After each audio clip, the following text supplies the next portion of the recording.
край, 2021 год. Путин прымае Лукашенко на самым великим и дорогим горнолыжным курорте России у поселку Красная Поляна. 38 километров до Черного мора и 55 до Сочи, где проживае сам кіраўнік России. Нерухомасць у Красной Поляне зможа сабе дазволіць далёка не кожны вялікі босс. Як і прыйсці сюды ў якасці дэвелапера ці забудоўніка зможа не кожная вялікая кампанія. Стоимость квадратного метра жилья в Женеве была, там, ну, к примеру, там, $5000 или там евро квадратный метр, да, и вот в Сочи так. Там простой смертный не может ничего сделать, там же все, ну, как это, под монополиями государства.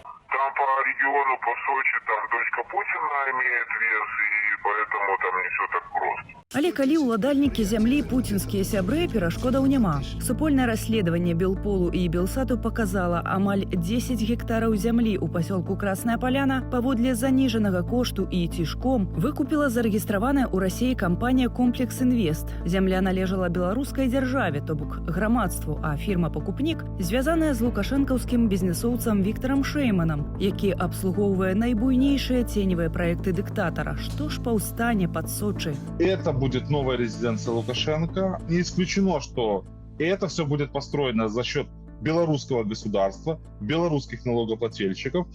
Но по понятным причинам ни один налогоплательщик, ни один белорус не сможет побывать на территории этой резиденции, потому что она будет принадлежать исключительно Лукашенко. Што ў Краснай Паляне будзе чарговая рэзідэнцыя Лукашэнкі, пераконваюць здабытыя Белполам праектныя дакументы групы кампаніяў «Краснодар Граждан Проект», ці ў скароце KRGP, што забудоўвае выдзел. На плане будавання агулам 12 аб'ектаў агульнаю плошчаю 7374 квадратныя метры. На трохмерным макеце бачым 10 без альтанкі і будынку тэхабслугоўвання. Траціну плошчы забудовы займае аб'ект галоўны будынак, праектаваны для гаспадара. Замоўцу прапанавалі два варыянты фасадаў. Бачым уводныя 3D-макеты, на якіх выгляды святлейшага і цямнейшага варыянту з трох бакоў. А гэта хол асноўнага будынку, канцэпцыю дызайну якога ананімна каментуе беларуская дызайнерка. На першы погляд, сапраўды нядрэнны праект. Добрая архітэктоніка, добрая задума з вылучэннем верхняй часткі сцен і столі дрэвам. Цікавы малюнак з бэлек і дыяганальнага рытму зашыўкі на столі.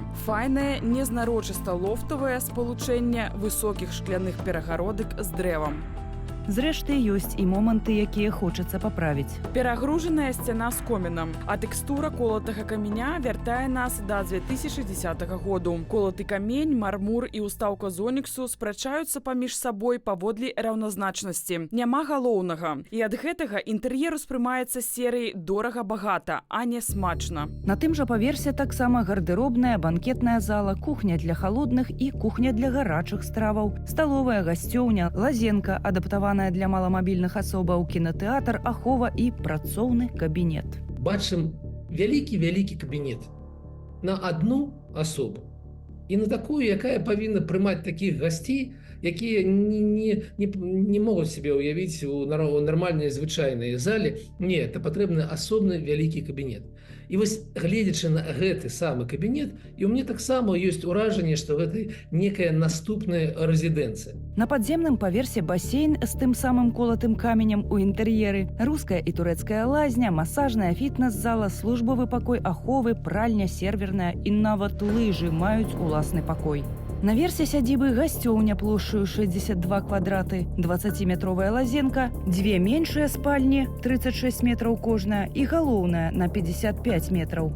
На кватэру з такою плошчаю сярэдні беларус мае працаваць палову жыцця, уладкаваць там свой сямейны быт і там жа прымаць гасцей.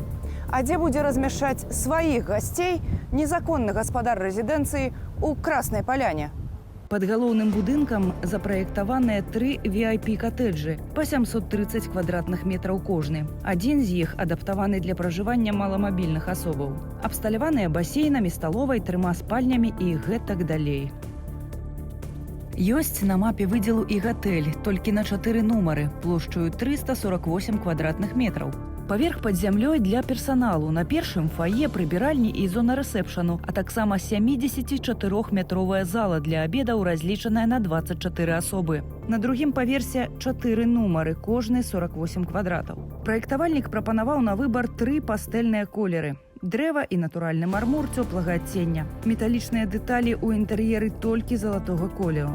Краны ў лазенках, будуарды лямпы ў спальні ці аздобы падушак у салоне.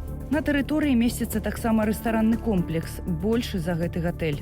Спартовая інфраструктура, пункт пропуску, гараж і будынак аховы з 6 ложкамі ў зоне для адпачынку і пакоем для зброі. Сам факт вывода участков из государственной собственности, то есть участки передали якобы частной российской фирме, и, возможно, это сделали для того, чтобы меньше людей интересовались самим ходом строительства. Нам достоверно известно о том, что на эту, ну, скажем так, на эту стройку приезжал непосредственно Шейман контролировать вот этот вот строительный объект. На загад Шеймана добра пакрэмзалі ў альбоме планаваных рашэнняў, перасоўваў аб'екты на мапе і сёе-тое ўнутры. У рэстаранным комплексе прасіў дадаць вітражы ў сталовую. У гасцёўнях перасунуць фатэлі. У будынку аховы павялічыць плошчу вакна, каб ахоўнікі мелі шырэйшы агляд. У гаражы падрэзаў прастору персоналу. Наличие санузла поддерживается, но не за счет увеличения площади застройки между осями Б, В, а за счет уменьшения площади комнаты отдыха и места для хранения помещения номер 5 и 4 соответственно. Каб даведацца, на якім этапе будоўля цяпер, тэлефануем у тэхнічны аддзел Краснодар граждан проекту ад імя администрации краю.